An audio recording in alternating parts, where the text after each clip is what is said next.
नांदेड जिल्ह्यातील मुखेड तालुक्यातील मौजे जामखू येथे काही शेतजमिनींना रस्ता उपलब्ध नसल्याबाबत अर्ज प्राप्त झाल्यानंतर तहसीलदार मुखेड यांनी संबंधित ठिकाणी प्रत्यक्ष पाहणी केली। या पाहणी दरम्यान तहसीलदार राजेश जाधव, मंडळ अधिकारी फडसाहेब, ग्राम महसूल अधिकारी एम.एस. कांबळे तसेच पंच उपस्थित होते। अर्जदार संगीता संजय जवादवार व इतर यांच्या अर्जाचे वाचन करून दाखविण्यात आले।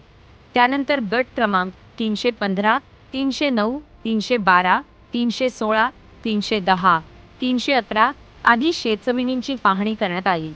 पाहणी दरम्यान संबंधित गटांमध्ये कोणताही अधिकृत रस्ता नसल्याचे निदर्शनास आले। सदर गटांच्या मधील बांधांवर बाभूळ, कडुलिंब आदी झाडे असून त्या बांधांचा वापर दोन्ही बाजूंच्या शेतकऱ्यांकडून होत असल्याचे दिसून आले।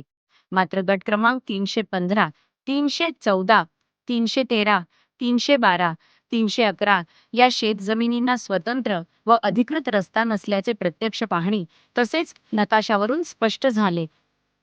अर्जदारांनी संबंधित गटांना नवीन रस्ता उपलब्ध करून देण्याची मागणी केली असून त्यामुळे शेतकऱ्यांची मोठी सोय होणार असल्याचे नमूद केले आहे। जुन्या पांढण रस्त्यावर अतिक्रमण, शेतकऱ्यांना अडचणी। याचप्रमाणे मौजे जामखू येथील गट क्रमांक 298, 300, 300, 307 तसेच 329, 328, 327 या भागातही पाहणी करण्यात आली।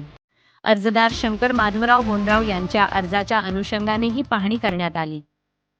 पाहणी दरम्यान गावठाणातून पश्चिमेकडे जाणारा जुना पांढरमळा रस्ता अस्तित्वात असल्याचे आढळले।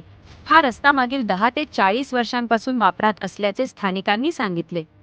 मात्र या रस्त्यावर दोन्ही बाजूंनी शेतकऱ्यांनी अतिक्रमण केल्याचे दिसून आले। तसेच बांधांवर चिंच व बाभळीची झाडे आढळली।